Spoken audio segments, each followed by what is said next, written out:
Hey guys, Chris back with you on CC's Aquatic Adventures. It's been about 7 days since I've been on here. I told you guys I wouldn't be doing a live stream last week. I wanted to do some research and see how we could get more views and more viewers and make it more enticing to people. I haven't been able to do that. I've had some medical issues this week and haven't been feeling that great. And if you guys caught the last video, I was kind of frustrated, and I was in one of those moods and one of those kind of ruts that you get in when you're in this fish hobby. It gets very frustrating sometimes to be in the hobby, and then when you're dealing with one or two things at one time, one or two issues at one time, it kind of frustrates you. And I kind of had to take a week off and relax. I think we all get to that point to a certain extent. But we'll be back on there this week. This is the first video I've done in 7 days, like I said. So I wanted to get out and do a video today, just to get out of my own head and just be happy with the hobby. And there's a lot of good things in the hobby and there's a lot of bad things. Sometimes you have bad days and you have good days. Just like my situation, my health. There's good days and there's bad days. It is what it is. So we're going to move on, and when I was telling people I was going to sell my tanks, and it's not going to happen unless somebody gives me a great offer for the fish room.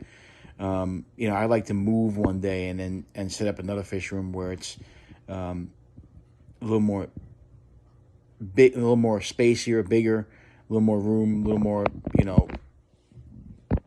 just a better setup. I would, if I started over again, I would do everything over and set up the way I would like it. Obviously, the room I have here isn't a lot, so I pretty much cram everything into one room. So I would like to do, and I'm thinking about just downsizing while I'm here. I might do that. Might get rid of some tanks. We don't know yet, because I'm kind of not buying fish right now. So we're gonna see what happens this week.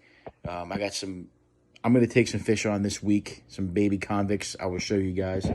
But actually, they're polar convicts. I will do a video on that when I pick them up on, I think, tomorrow night.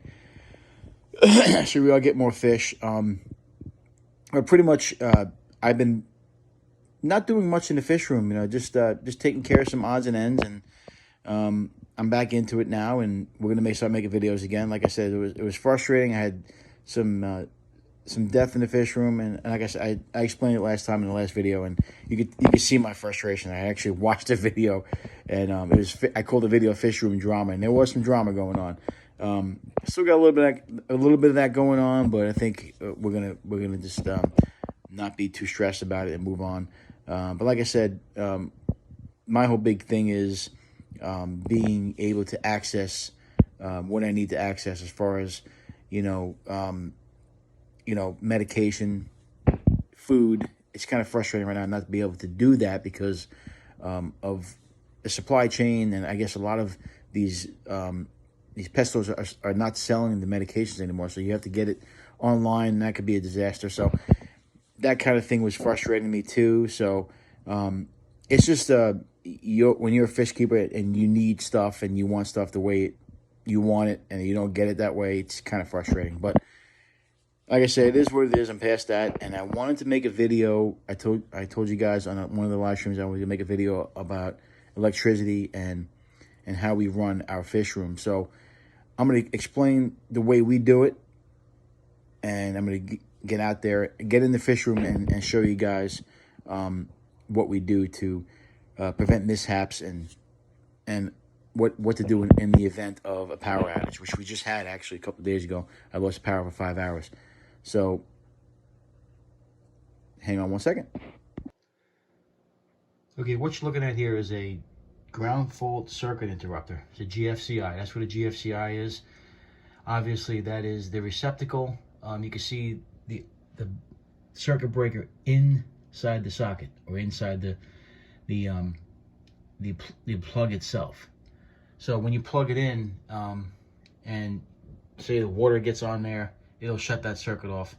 What it does is it shuts off the power in the event of a ground fault. So it compares the current going to and returning to the equipment. So it sees if there's something interrupting that circuit, like water, or if there's some kind of a malfunction, inside the piece of equipment.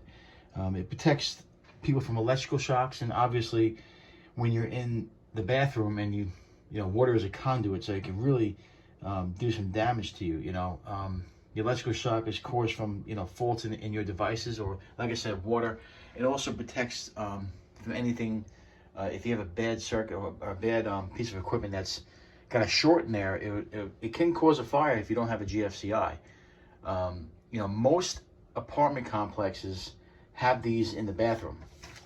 Okay, sometimes they have them right near the sink. Usually it's right near the sink. Unless they have what they call a GFCI circuit breaker, which is what I have in the fish room. It's a 15 amp, 240 volt circuit. So that is a GFCI circuit breaker. Now, the difference is that, unfortunately, in my fish room, if I get some kind of a power outage, some kind of an issue within the circuit on any of these tanks, it automatically shuts the power off to this whole room, not just one outlet. So that could be either good or bad. Now, I'll explain to you what I do in the event of the power going out. Now, you obviously have to have some kind of a fallback, or something to get you through when the power is out. We just had a power outage the other day for 5 hours, and I'll get to that 1 second. But my suggestion, if you do start a fish room, I would definitely do the GFCIs in your outlets. Now, this room, I believe, has 4 outlets, and usually bigger rooms on a 20 amp 240 volt system will have like 8. This only has 4. 1, 2, yeah, 1 here. Let's see. There's 1 back there. 1, 2. Over here would be 3. Back here underneath there is 4. And that's it. So I don't believe there's 1 back here either. I think there's only 1. And there's no, the doors are back there, so there's only 4 sockets in here. Okay, I'll look back here to make sure that we're not missing one, because we're not missing one. So yeah, there's 4 sockets in here. So obviously, with this room does need a GFCI because of all the water that we could possibly throw at the circuits. You know what I mean? So in that 175, my guys like to splash, and I had to move all my wires away from that tank, and I had to put a cover in the back of the tank. I had to put a plexiglass on the back behind the lights so they don't splash all over the place and get water on the sockets, which automatically turns the power off. Okay, so I had to do some stuff in this tank because they kept on having these guys knock the power out. So what I did was I put a splash guard here. Doesn't look pretty, but it protects this wire here that goes into a surge protector and a GFCI outlet. So I don't want to get these wet anymore. So I actually put some covers in the back here. I don't know if you can see back here. You see the plexiglass right there? That I had to put on today, actually, because they blew a circuit today because it splashed all the way down to the bottom there. So every time I get some kind of a water in the socket, it always turns the power off. Frustrating. So I always try to stay in this room at least 4 hours, or every 4 hours. I don't want to stay out of this room more than 4 hours. I always come in here. If I can't be in here, I will make someone else come in here. If I'm on vacation or something, they'll be in here every 4 hours because of this situation. Now, most of the time, fish can go like 4 to 6 hours without power, depending on the fish and the size of the tank. Now, this 175 is overstocked, so you almost have to have a backup plan if that power goes out. and I'll show you what we do. But I also had an issue with one of those lights. There was a light in there that had a short in it, and it was kept on tripping the socket, tripping the breaker. And I'm like, damn it, I don't know what the hell's wrong. So I finally realized that had a bad plug, and it kept on shutting the socket. So I unplugged it. That breaker has a test on it, and it tested if it's good or not. So I knew it wasn't water because when I tested, it wasn't going on. So I knew it had to be some kind of a short in that light. So I was able to replace that light and get it out of there. I only run one light now on that whole tank. So anytime I get any type of a water, if I drop water anywhere in here, it'll shut the circuit off. Now that's a good thing. It really is a good thing because I think a lot of times when you have 20 tanks, if a circuit goes out, I mean, if you have the lights out all day like I do, you're not going to know what tank is out. Okay, unless you're running a wireless pump like I have, and I'll show you that in a second. But you want to make sure you have something like that in the fish room, so you can run pumps like this tank here. I have 2 sponge filters hooked up to one of these air pumps. It's a USB air pump, which I keep plugged in. And I believe when it's fully charged, it gives you about 12 hours, I believe. I think it said 12 hours. I believe it's 12 hours.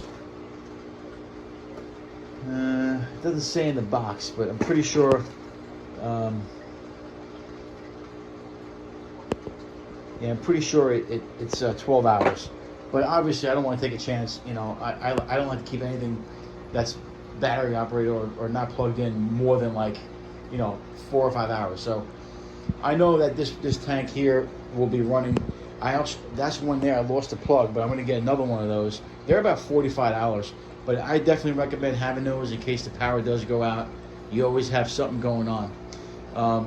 And before I get to the other thing or get into those air pumps, let me just explain to you that I do also have surge protectors on all my sockets. I think I just showed you that if you look at all the sockets. Those are also surge protectors. I don't take a chance. I have extra protection for the equipment and for, obviously for the circuit itself and for the whole apartment complex. Most apartment complexes do have those the GFCIs, so I'm protected. I do recommend going individual sockets with GFCIs. You can buy the socket and install them yourself, or they actually, if you go to Walmart for like $20, or no, I think it's a Lowe's or Walmart, they do have GFCIs that you can plug in, and that adds protection too. Now you can't plug those in. You can't plug these in to a GFCI, but you can use a surge protector on, this over here is a surge protector too. If you look under here, that's a surge protector. You can use one of those if you have GFCI, or you could take these.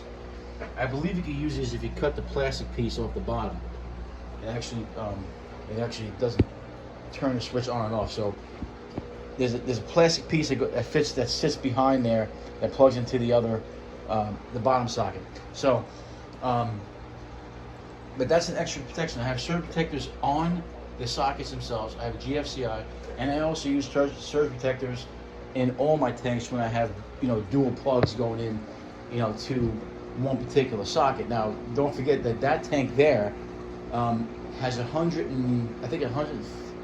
volt 100 volt pump. So that takes up most of the wattage in this room.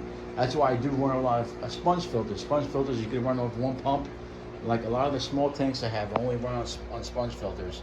Those guys, that one doesn't even have, actually it has a low filter. That doesn't have a heater. That one did a sponge filter. There's a bunch of sponge filters in here that I use. You can see that tank. So the sponge filters right there. I have an old sponge filter in that one. They don't use a lot of electricity. So you have to make up for, like, if that tank takes, let's say, I'm assuming, I figured out about 900 watts for that tank. So you want to make sure that you limit your watts in the other tank. That's why I use a lot of sponge filters. especially in this room. I do have a lot of tanks, but like I said, I don't use up the wattage that it allows in those volts in that 15 amp 240 volt circuit. So that's one thing you want to keep in mind whenever you start a fish room. You make sure you have enough wattage and volts for what you want to produce. If you run a lot of small tanks like I do, you don't run a lot of watts. You know, the bigger tanks you do. If you want to run like 3 or 4 big tanks, that's all you can do in a fish room. You know, I can do 1, 2, 3, 4 wall, and that's it.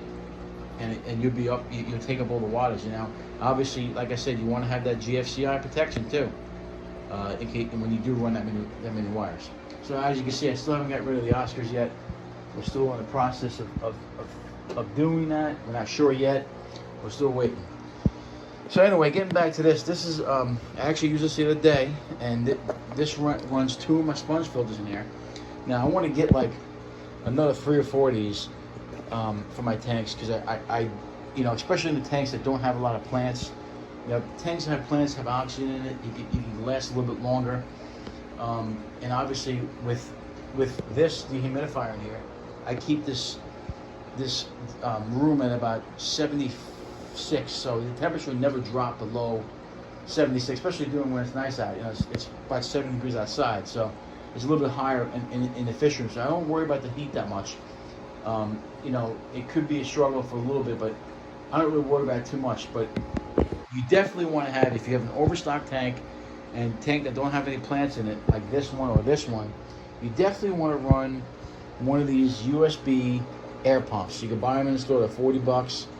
And when the power goes out, you have about 12 hours, I believe, 10 to 12 hours, and you can run your sponge filter. That's why I have, in all my tanks, I have air pumps, air stones, or I have sponge filters, just so I can have that oxygen going through the tank if the power does go out.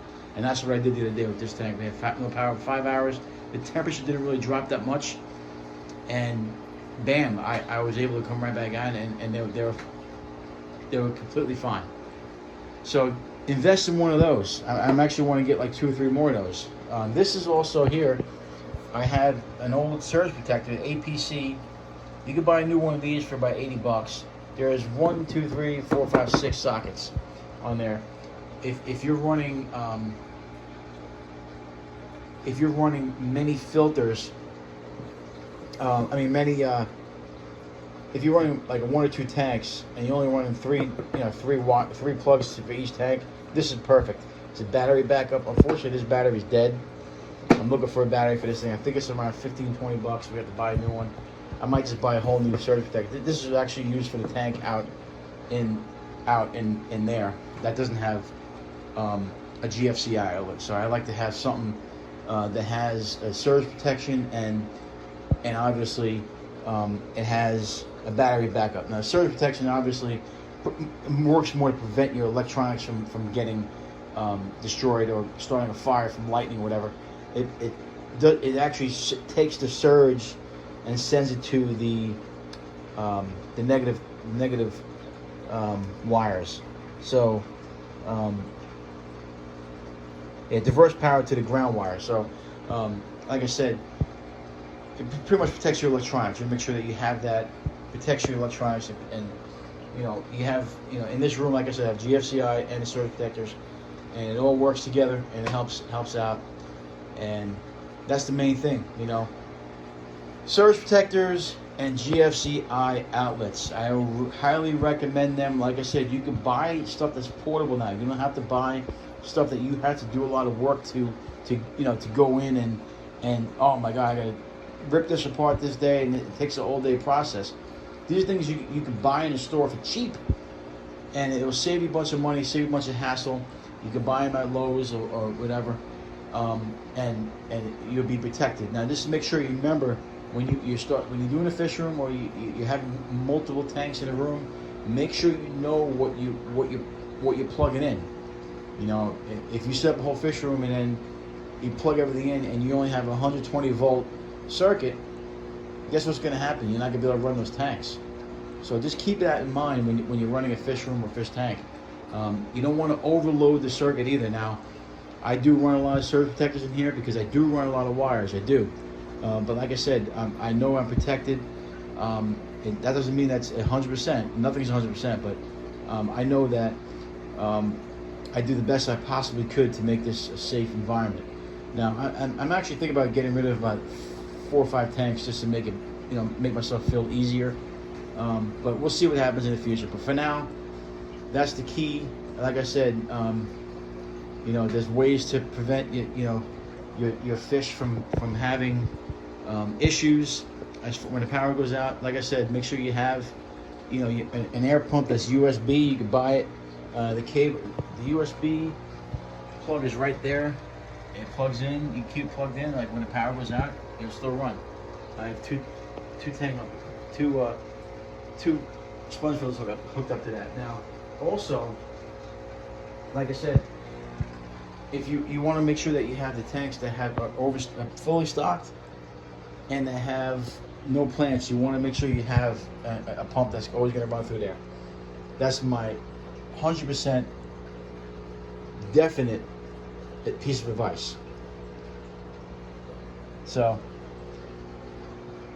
you always want to make sure you have in your fish room, you always want to have your fallback and your protect yourself from any kind of situation that's going to be harmful for you and for anybody else. So I'm hope that you guys understood what I was saying. Like I said, in this room I have surge protectors on all 4 sockets. I have, when anything plugged into those sockets, have a surge protector that's plugged in to the wall surge protector and the GFCI. So, and like I said, I would highly recommend doing GFCI in individual circuits. So like I said, you can buy them in the store too. So keep that in mind. When you're starting a fish room, or when you have more than one fish tank in a room, do research. Make sure you know what you're doing. Make sure you know what you're plugging in. All right? On that note, I'm going to get out of here. I went a little bit longer than I wanted to, but I just want to make it clear on how we run power through this room.